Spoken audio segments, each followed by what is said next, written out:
According to World Health Organization, in 2020, when COVID-19 was first declared a public health emergency of international concern, it was an extraordinary event with high risk of international spread that required a coordinated international response. Now, World Health Organization has declared that COVID-19 is no longer an international health emergency, which means that the level of risk has been scaled down. What that means is that that level of risk has been scaled down. Although COVID is still present with us and we are seeing spikes, what we have observed is that the level of severity of the disease that we are seeing now has, over the last year and a half, stabilized. The number of hospitalizations to ICU has also reduced.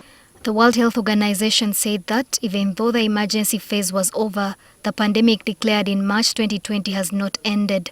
The committee advised that it is time to transition to long-term management of the COVID-19 pandemic.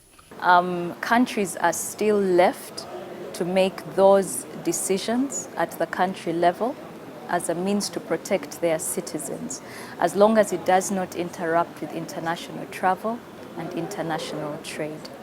But what we can recommend right now is to make sure that within the country, the systems that were scaled up during the response to detect early and then to respond early and make sure that you have that scalable capacity within the hospitals to care for those who might become severe, as well as a mechanism to protect the communities, are in place. The Ministry of Health Incident Commander, Dr. Kyobe, says they plan to revisit the guidelines in line with guidance from World Health Organization.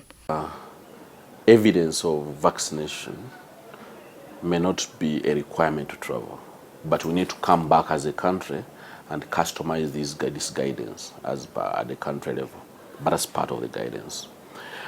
Meanwhile, on social media, several communities have been reported to be suffering from intense flu and cough and fever, raising concern over whether this is a resurgence of COVID-19. This follows reports from Mulago National Referral Hospital that 2 patients had been presented with severe COVID-19 illness. According to Dr. Kyobe, they have not noticed evidence of a surge in COVID-19 cases. In tertiary facilities. And these are individuals that are extreme age and people with comorbidities. We see a few in a week, less than 10 in a week. But also these individuals present with the other ailments, and COVID is one of them, complicating the other ailments these individuals have.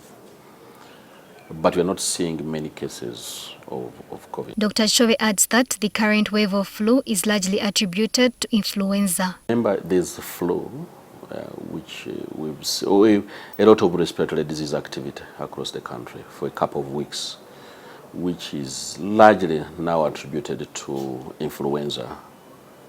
Influenza, which has a bimodal distribution, meaning that it has 2 peaks per year, and it follows closely the rainy season.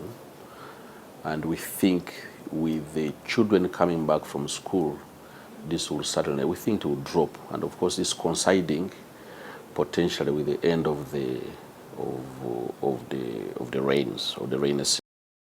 However, Ministry of Health has urged the public to continue observing the standard operating procedures such as hand washing and being vigilant. NOBERT ATUKUNDA, NTV News.